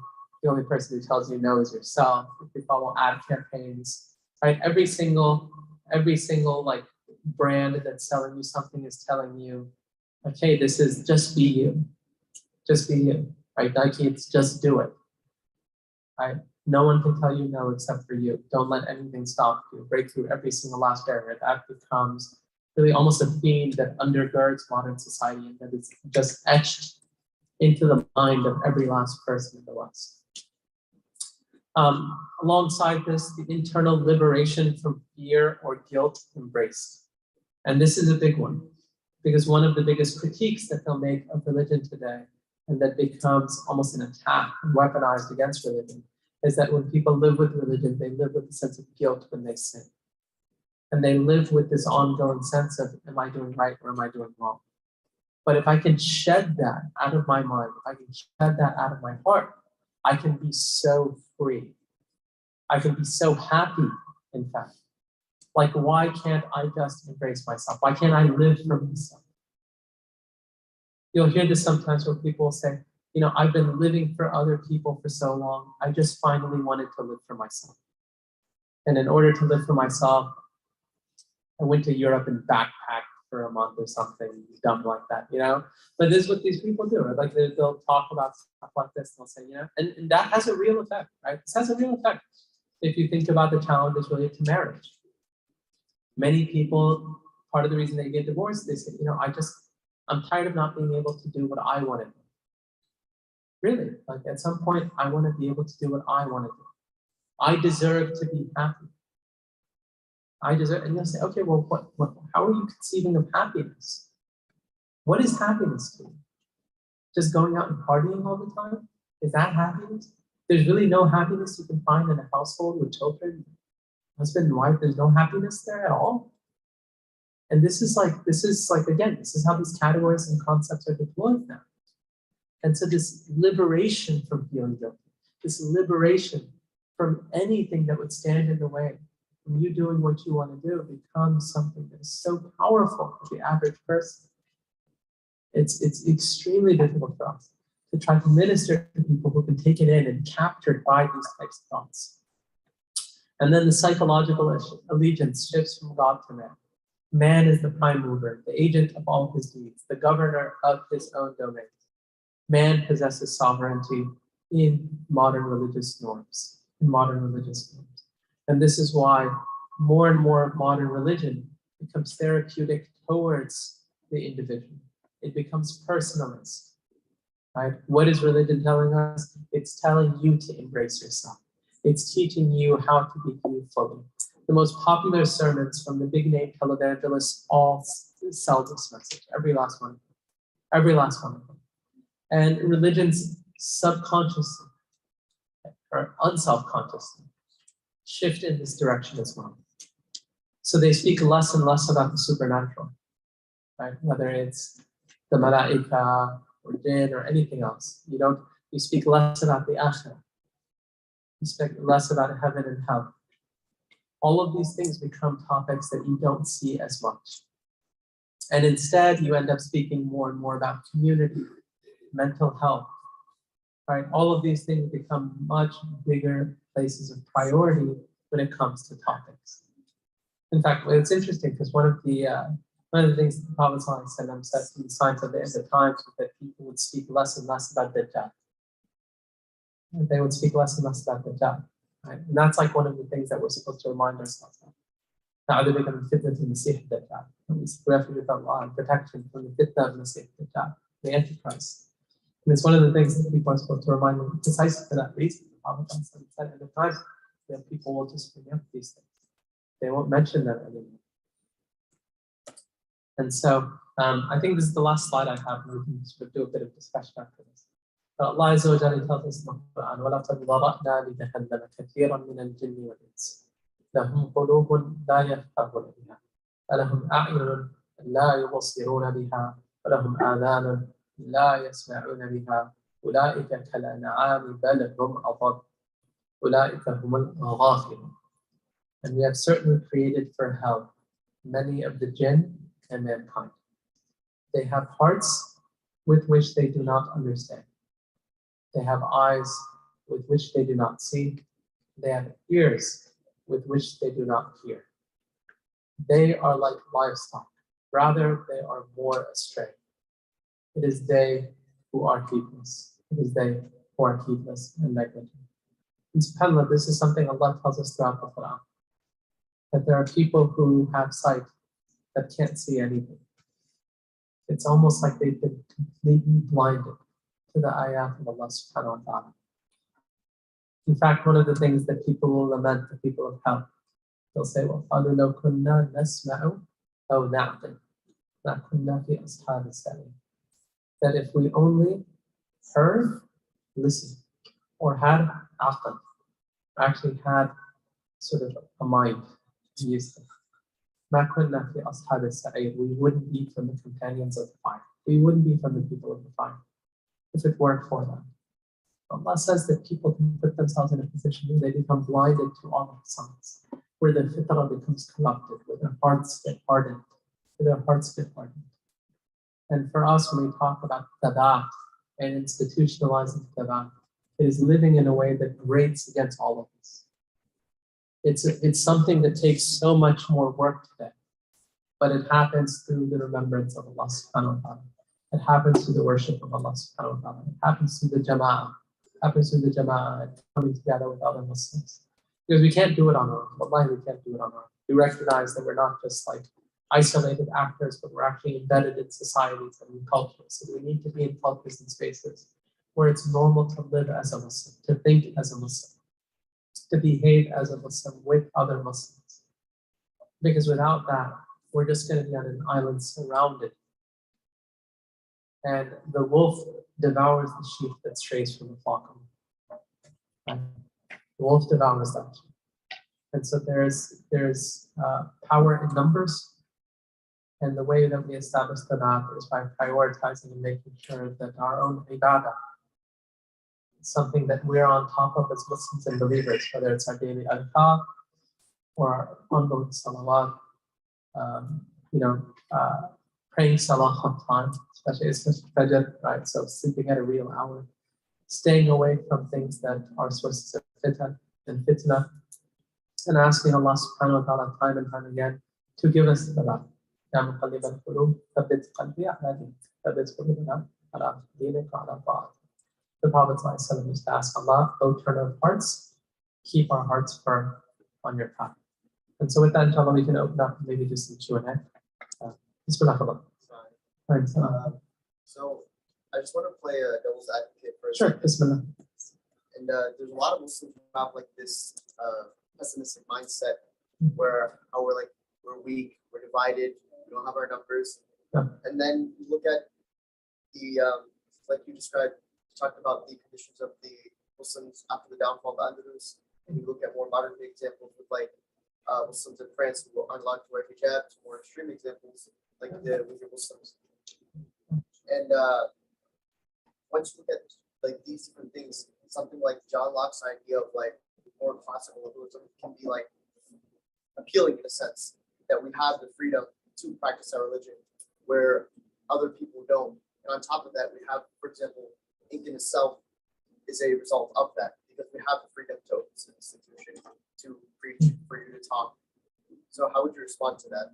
No, so the brother asked a good question. He said that, in some ways, like we are beneficiaries of Western freedoms, and without those Western freedoms, we wouldn't have the Sadr or even like Inc. And if you look at other societies that seem to be quite a bit more draconian when it comes to religious practices because they don't have those freedoms, right? And so I think there are a couple of things to think through, and it's a complicated question. It's a complicated question for a few reasons. One is that Like you mentioned France as an example. France is no less committed to liberalism than John Locke and America is. Right? France is a secular society. In fact, the restrictions that have been passed against Muslims have been done in the name of secular liberalism. That's what they've been done in the name of. They've not been done in the name of despotic authoritarianism or tyranny. They're saying, no, like, this is what secular liberalism actually means. This is what it means for us. And because it means this, there are certain things that we presumptively cannot tolerate as a society, right? It's least in the public square. If women want to wear their hijab in their house, fine. But if they're going to start wearing it here and here and here, well, this is public life. This public life has to be secular. We can't advance religions in public society in this way, in this observable way, because it undercuts the presumptive equality and pluralism that we want to have. So that's what France is arguing. And if you look throughout Europe, these are all liberal secular societies that have passed a spate of laws against Muslims, right? Like in Switzerland, in Switzerland, they banned minarets. Minarets. And I was like, oh, when did Switzerland become this like Islamophobic country or something like that? No one knows anything about half these places. Look at Denmark, you look throughout. A lot of these countries have laws that they've passed that are directly targeting Muslims. So in some ways, one could say that secular liberalism is very much at home with laws that formally outlaw and forbid certain types of practices. So that's one thing, right? I think the other thing that's complicated about liberalism is that, and liberal society, is that there's two different types of what scholars refer to as power.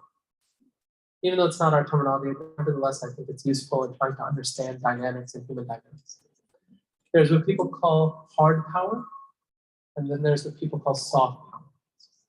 So hard power is the exercising of institutions to coercively change people's behavior or to simply oppress them. Soft power is not coercive in that sense, but it is nevertheless extremely powerful. So much so that there becomes a sort of logical endpoint that's reached without having to force people down that road. And so there's a Christian writer named Sidney Griffith, who's a scholar of Arabic Christianity, Arabophone Christianity. And one of the things he writes about, he has a book called A Church in the Shadow of the Mosque. And he writes about how did Syria become majority Muslim when it was like the heartland of Christianity. And one of the things he denies and he rejects is this idea that Islam was just forced on the population. He says, no, it wasn't like the Inquisition after Spain. It wasn't like that, right? Where Christianity comes in and just starts forcing people to leave their faith and all that. No, because that never happened. But what did happen, he says, is that you change the language. So you go from a society where your religious norms are in Syria, and now the whole society is speaking Arabic. And they're greeting each other with salam. And now you're on Muslim turf. You have adhans going on in the streets. You have people celebrating Eid. Women are dressing with hijab. Men are like this. All of this stuff is happening. Masajid are being built. And you're surrounded by Muslims. And he says at some point, the ability of the average person to resist that becomes weaker and weaker and weaker. Such that sure, you went from being the dominant, it was an exclusively Christian society, to now one where you're a small minority. We're a small minority. And he says that's the soft power of the Muslim political empire, is that even it's really interesting because the earliest known Christian writer that wrote in Arabic in defense of Christianity, he wrote an article on the Trinity. And it's actually, they don't know who the writer was, but it's called Fi Taklith Allah, Allahu Wahid. It's on the triune or the triune nature of God. And he is using the word Tawheed to try to define the Trinity. And he, in fact, refers liberally to even verses of the Quran in support of his argument. And you can see how difficult that is. You're just playing on someone else's turf. Just try convincing the average Muslim that the Thalatha is wahid, it's not going to, you've lost, the discursive context isn't one that's giving you the same chance, so to speak, right? There's a particular type of soft power that gets introduced when Muslims are in politics, are in political authority. What we might say is that all societies have a specific ways in which they're arranged, and they have certain forms of soft power that can exist. And so there's sort of the example of Palestine or the Uyghurs that allows them to make things easy for them, right? Where they are an oppressed minority of Muslims, and you have outside of that actively you're trying to get them to change their beliefs, explicitly so. But then you have soft power that says we don't need to do any of that. These people are going to change their beliefs on their own. We don't need to force them out of them. We'll give them enough TV shows. We'll give them enough smartphones. We'll give them like a way of dressing and living, and we'll surround them by all this decadence. And at some point, they're all going to give in. And at some point, they're all going to give in. And in some ways, soft power is a lot more difficult to exist. Partly because you don't see it. Partly because you don't see it, and you don't realize the way it is aggressing upon you. And so you end up losing a huge number of your own faithful in a way that's not even like, it's not something that you like really acknowledge except through anecdotes. And over time, through aggregated statistics, we say, okay, like the number of Muslims born, how many of them transmitted their faith generationally? How many are capable of actually transmitting Islam to their children? What are the percentages of something like that? What happens in how many are marrying outside of the religion? Right? How many Muslims are marrying outside of the religion? It's happening more and more now. Like just taking a step back and saying, okay, like how many are we losing? We might be losing more than the Uyghurs who are in detention in some way, right? Like you might, and then the people in Palestine who are in Gaza, surrounded by tanks and then have walls set up with barbed wire that they can't get through. Like you actually might be losing more people than Muslims in Syria that are in a society that's been completely destabilized and is war-torn. And yet, those people, for whatever reason, may prove more capable in holding on to their faith than you, who might look and say, well, we have all the freedoms to practice our religion that these people don't. But we're doing so in a context where the soft power is far, far more aggressive, and it's directing people to a life in a particular way. In fact, one of the slides I have is that this becomes a major problem for us in liberal society, that Muslims feel the only way to convince themselves and others of what they believe is if they can describe their beliefs through the language of liberalism. And the Quran and Sunnah get measured against liberal thought, and everything gets refactored in liberal language. So Islam now gave women's rights. Hijab is our freedom. You know, anything that derogates from liberal norms is up for reform or abrogation. The Sharia itself is a liberal enterprise. I remember this was a few years ago. Islam, the theme of their conference was life, liberty, and the pursuit of happiness. That was the theme of the conference itself. It was literally life, liberty, and the pursuit of happiness. And so we've seen this now that's happening. So it's like, okay, you know what? The government doesn't need to like force you to change it if you're changing it on your own.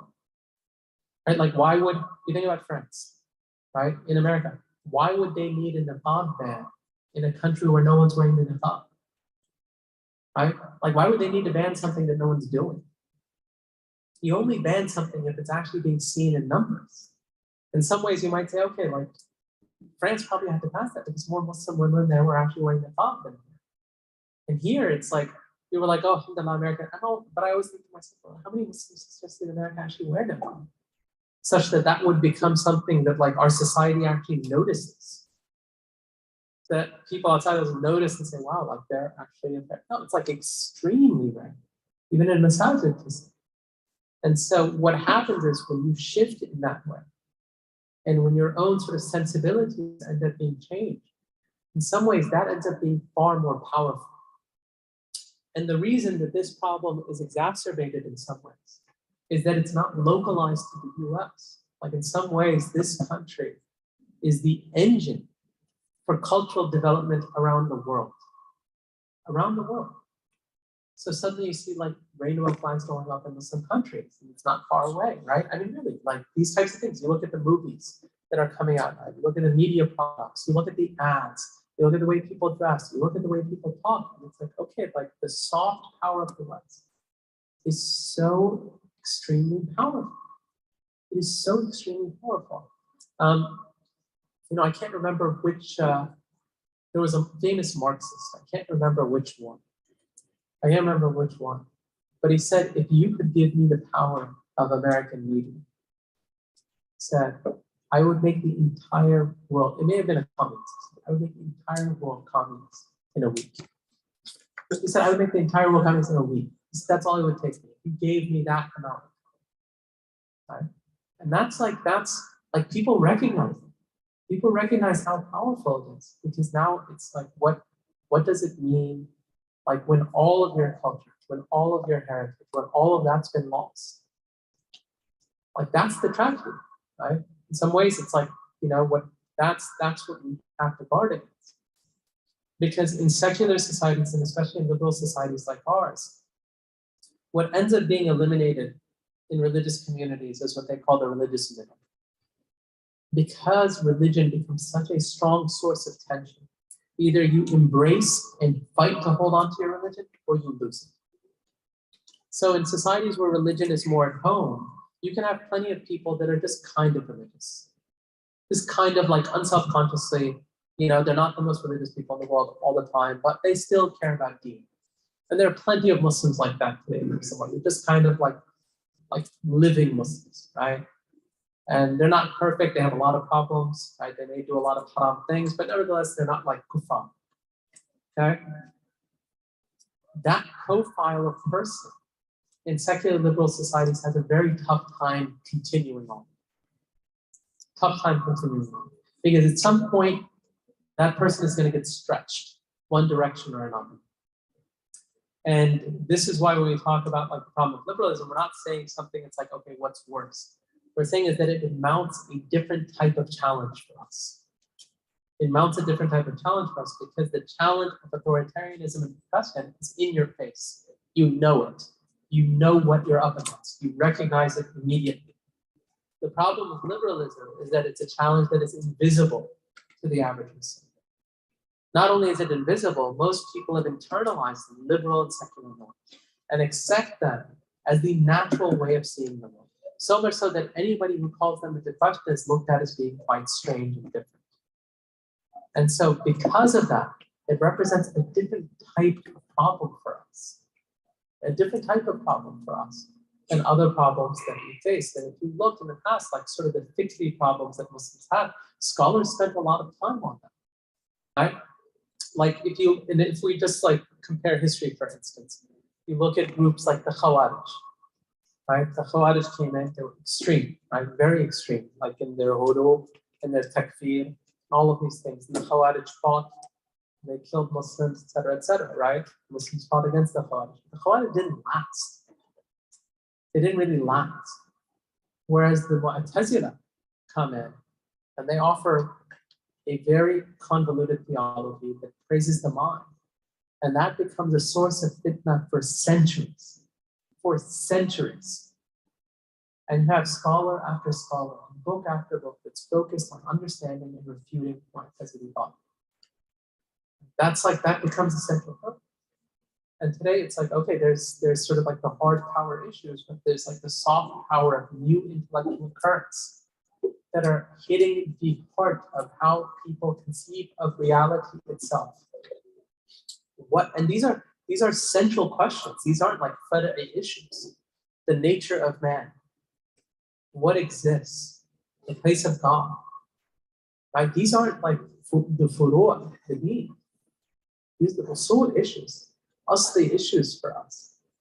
So the idea that like we have to be engaged in conversation with these issues such that we recognize their problems and are competent and capable of identifying and addressing them is immense. It becomes an immense responsibility for us, especially as more and more Muslims get into this and struggle with this. They're going to need people who are capable of explaining why that's a problem. Why just like romanticizing this notion of freedom uncritically actually becomes like just is like a quick path to kufr, right?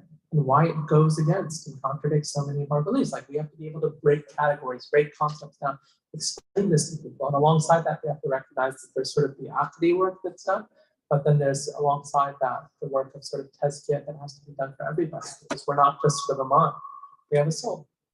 And that soul has to be nourished. And there are people that can be confused about a million things. And just a good Ramadan. And Allah helps them, right? Allah helps them for something like that. So, we remind people sort of coming back to the deen, like focusing on their adhkar, focusing on their salah, focusing on their siyam, focusing on all of these things. Alongside sort of the work of trying to convey to people where the problems are. Allah knows best. Hope that. Any other questions? I think there sometimes just 8 minutes left. It sounds like a room done. This one.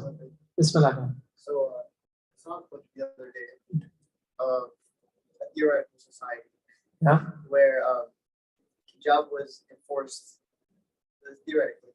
Okay. So hijab was enforced upon a population, but at the same time, the person was arguing that they weren't ready for it and they didn't accept it per se. Okay. They were protesting against that hijab enforcement. Okay. So, for example, if we want to move away from like a liberal society Yeah. to a more Islamic one, how would we do that? Do we have to just enforce it on them, or should we try to first get the people to accept it without enforcing it? Yeah, so I guess there's places where those protests have happened, like against hijab. I think Iran is probably the biggest example where they had that recently. Although I don't know how much we'd call that like an Islamic society these days, or even before. Yeah, so it's real. Like, look, I think it's very tough to just like randomly have an issue that you try to force in when the rest of your society doesn't like support that at all. When you have such a liberal society, right? They say today like the rates of atheism in Iran are like competing with a lot of European countries now. Like it's a very, very atheistic society, which is, it's a huge problem. And so, when you talk about how do we change societies, Allah knows best. We try to follow the examples of the Anbiya, which is minimally what can we do? It's amr bil ma'ruf and nahy anil munkar. Call to good, we forbid the evil. We give da'wah. قُلْ هَذِهِ سَبِيلِي أَدْعُو إِلَى اللَّهِ عَلَى بَصِيرَةٍ, right? But I call to Allah subhanahu wa ta'ala with knowledge, upon clear guidance. That's all we can do. That's all we do, right? That we call to the path of Allah subhanahu wa ta'ala. فَمَنْ شَاءَ فَلْيُؤْمِنْ وَمَنْ شَاءَ فَلْيَكْفُرْ. Whoever wishes, they believe. Whoever wishes, they don't. And so when we talk about changing society, it begins with us, the way we live, our households, the type of cultures that we normalize in our spaces, that we're giving da'wah, that we're calling good and forbidding evil, that we're reminding people. And if people don't remember or don't heed our guidance, so be it. That perhaps we'll be forgiven in front of Allah subhanahu wa ta'ala, because at least we reminded them. That's like, that's it. That if nothing else, at least Allah subhanahu wa ta'ala gives us that. At least we get that in front of them. So we're just forgiven for all this stuff that's happening. We're not held to account because at least we said something. At least we tried. And perhaps some people will adhere to it. You don't know. You don't know what's going to penetrate people's hearts. You really have no idea. And if we're rejected and we're ridiculed and all that, bismillah. All of the Anbiya, right? Allah tells us to the people of Hud, إِنَّا لَنَرَاكَ فِي سَفَاهَةٍ وَإِنَّا لَنَظُنُّكَ مِنَ الْكَاذِبِينَ. They said that we see in you safaha, stupidity. That's what they said that. And we think you're from the lie. Right? That's what they said. And that's the Nabi of Allah subhanahu wa ta'ala that they told that to.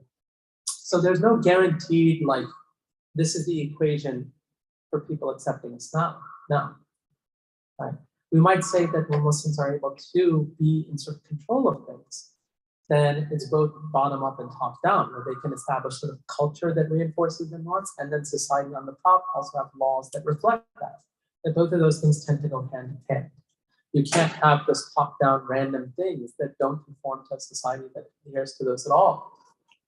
And you can't have, you can't have laws that are just completely like there has to be some sort of alignment between those two things. And so, we're invested. We're invested because of the way in which this is changing, like the people around us. We're invested because we live here right now. We're invested because these things are global. because these things are global now, and they're being exported by the day, they're being promoted by the day, and that's like the real challenge for Muslims everywhere. And inshallah, Allah subhanahu wa ta'ala will use us to do some khair, to benefit others, and forgive us along the way. Allah knows best. You had something? Bismillah. I have a question. It's short.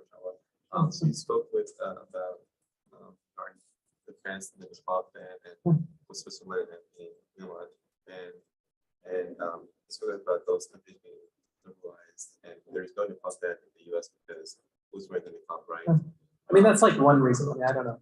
So It's not a priority, I suppose, but yeah, that's what I don't. Well, I was going to ask and build on that. I was going to say the soft power within the U.S. Is failing, and we see more Nepal beings on the streets. That there could be a Nepal ban here as well. I don't know. I mean, so like the brother's asking if soft power fails, like do people like revert to legislation? Well, we're seeing that. We're seeing that right now with LGBT. Right? The soft power of that has been pushed now for 25 years, at least.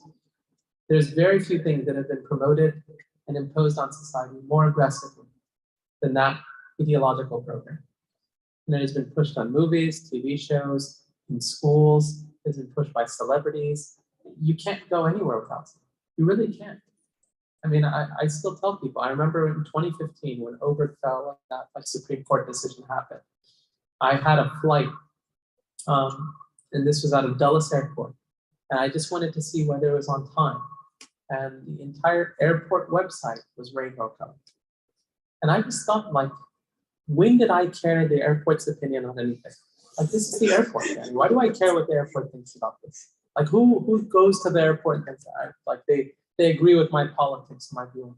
This is like Dulles Airport, right? They have to signal their support for this stuff. And so this is ubiquitous now, right? We saw pictures of London. One of the brothers was saying, Ellicott City looks the same way. Like a flag every single block, every single block in Old Town, right? And so that's as aggressive as soft power can get. And now what you have are Muslim parents and Muslim families that are like saying, no, these are still our beliefs. Because what they're doing now is that they're passing laws and legislation in ways where it's becoming more hard power. They have to revert to them. So they're saying, we're going to start putting it in schools. We're going to put it in schools so that you can't even opt out. You can't even opt out of these teachings of these classes. And it's not going to be one day, it's going to be weeks. You know, some of the school, there was one like elementary school in Howard County that said for the whole month of June until school ended. It's like every single day they were going to do a class reading, like an LGBT book, every single day. I told one of the brothers, I said, I feel like I am more eager for school to end for those kids than the kids themselves. Like, I just want the school year to be over with. Well, I just want them to get out of that. Is this what they're doing? Like, they have to force it.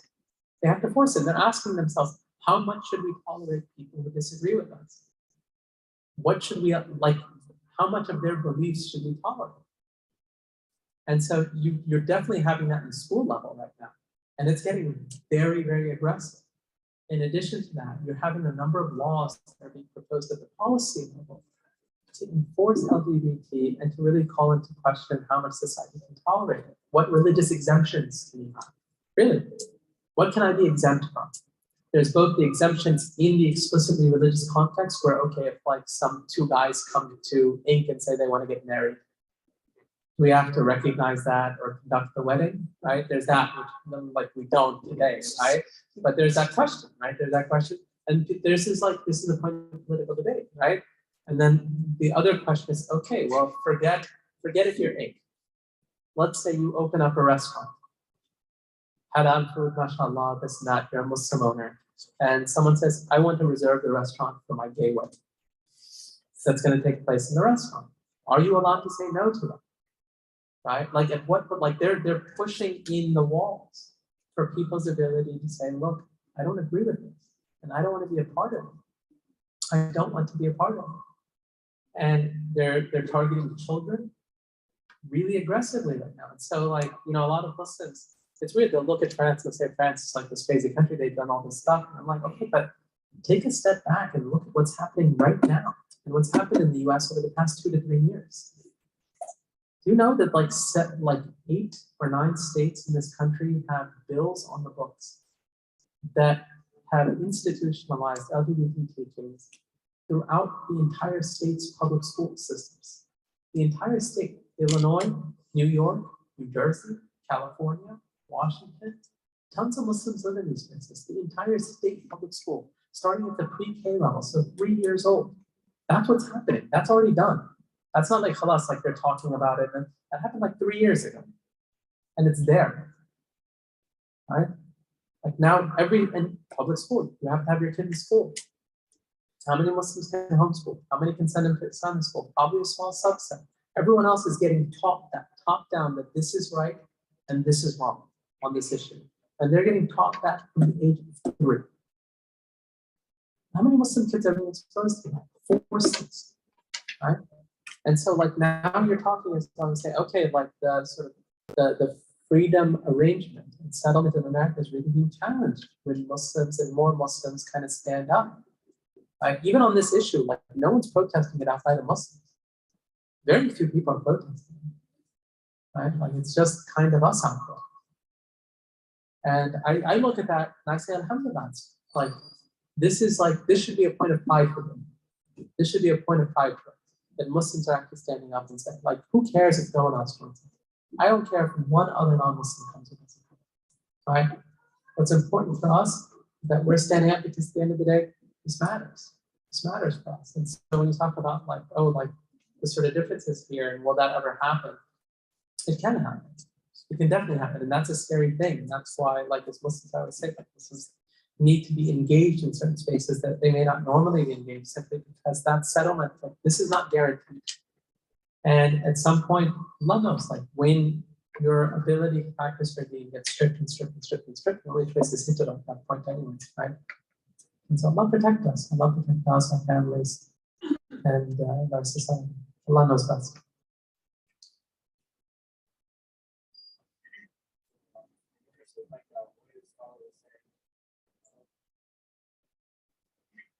What is far as like saying like because like the correct generals were saying men should act like this, women should act like this. And I remember my sister responding on the internet. She was like, "Oh, the reason women are acting like this is because men are not taking care. They're not acting like men. So we have to like change ourselves." I guess the different generals. So the question is like, how do you respond to it? You say like, "Oh, you're right. We have to like." So the brother's asking more like gender questions. So I guess some sisters say men aren't acting like men, so women have to act like men. Okay, well, a man, I guess would that be if women aren't acting like women, men should act like women or something? I mean, that's like, I mean, what type of logic is that? No, right? Like I wouldn't say that. Oh, like women aren't doing their jobs, so suddenly we're all just gonna start acting like women. No, it's ridiculous, right? Like we don't just like we just have to fill some random void that's there. No. You know, what we would say is that Allah has given certain duties and obligations to men, and He's given some to women. That men are falling short, they need to be reminded. Allah gave us qawwam. He said that men are qawwamun ala nisa. They have a sense of authority and responsibility and duties, and they have that over women. And so if men are not sort of dispensing with their authority reasonably or appropriately in a way that corresponds to what their requirements are, then that's a fault of things, right? Like they should be reminded. They should be reminded. Likewise the women, right? That this religion is a giving of times, Bashira wa Nadhir. And it's also a warning for us. And so we need to be bound every once in a while, especially when we're falling or straying. And that's as true for men as it is for women. And so I'd say that like if men aren't sort of fulfilling their duties and obligations in Islam, that's a problem, and we need to remind men to do so. If women aren't doing so, then we need to remind them. And like one group not doing it doesn't become an excuse just to like, I don't know, just stop living as a Muslim, right?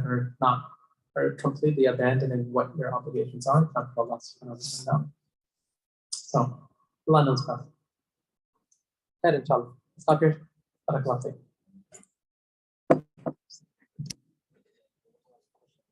Huh?